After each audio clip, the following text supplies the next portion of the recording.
Hello, kumusta kayong lahat dyan? Andito na naman tayo, nagbabalik tayo ngayon. So, natin for today's video is about na naman sa pagre-release natin no, sa Facebook. Ganoon na naman yung magiging topic natin.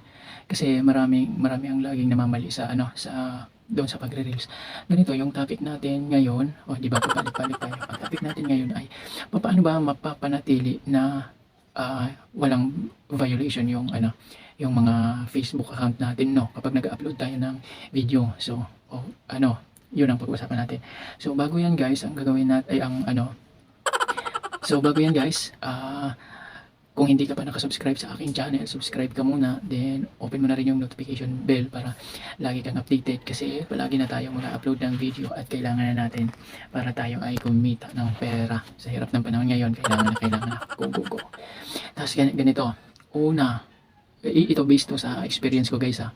Ganito yung naging experience ko kasi ako talaga napanatili kung walang violation yung Facebook account ko. Sana Di ba all. andito tayo kay YouTube tapos Facebook ang usapan. Pero okay lang yan, allowed naman yan sa kanya kasi tutorial nga to. Ang ginawa ko guys ganito, yung ginagawa ko once na mag-upload kayo ng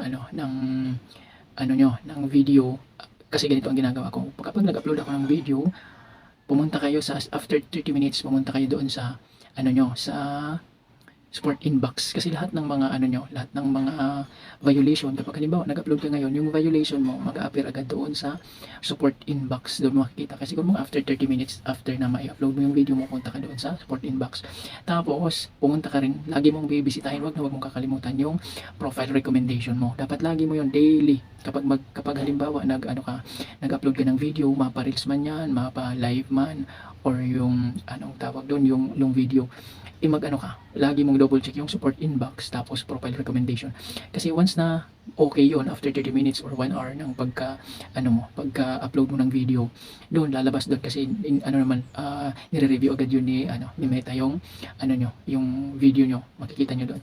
Tapos pangalawa guys, para sigurado kayo na wala talagang violation yung yung video nyo, wag kayong gagamit ng music, kahit na anong music pa yan, kasi kadalasan kasi nakikita ko maraming reklamo ng may violation sila dahil sa music, yung mga music na, kasi may nakalagay doon sa pag mag-upload ka, may nakalagay doon na music, tapos add music, tapos kung saan pwede kang kumuha ng music.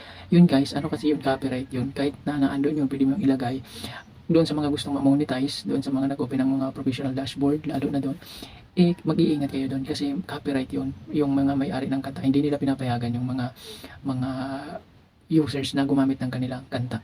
Kapag wala kang right noon, maka-copyright ka.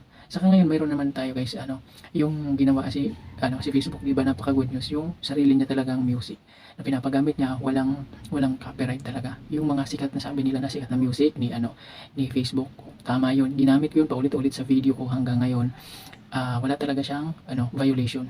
Tapos sabi nila dapat daw pag na-invite, hindi ako guys, hindi ako in-invite ni Facebook ko, no. In-invite ko na yung sarili ko na gamitin yun, pero wala talaga kahit isang violation, basta yung mga recommended niya, wala talagang violation. Ganun lang para makaiwas kayo sa laging pagkakaroon ng violation sa Facebook, lalo na sa mga content creator na gustong-gusto talagang ma-monetize yung kanilang account. Yun, lagi nyong titingnan, paulit-ulit nyong titingnan, huwag kayong magsasawa.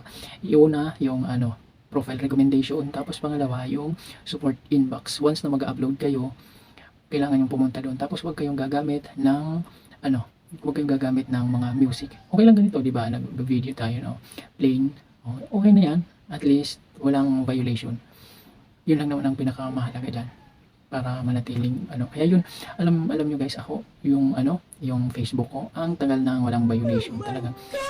Hindi pa ako nagkaroon ng violation kasi hindi talaga ayaw kong gumamit ng mga music, kasi before pa alam ko na may mga nagsasabi na maka-copyright daw. Dahil dun sa copyright na yun, kahit na pangit yung mga nagagawa kong content, hindi pa quality content, pero hindi talaga ako nagagamit ng music. Okay lang na kahit medyo plain, medyo boring, pero at least sure naman ako sa sarili ko na wala talagang walang copyright, hindi ako mababiolate doon sa walang violation ako makukomit doon sa ginawa kong video. Kaya okay lang yan kung boring, magpatawa ka na lang. Ganun ang gawin mo kapag gusto mo ng okay, lagyan mo ng twist.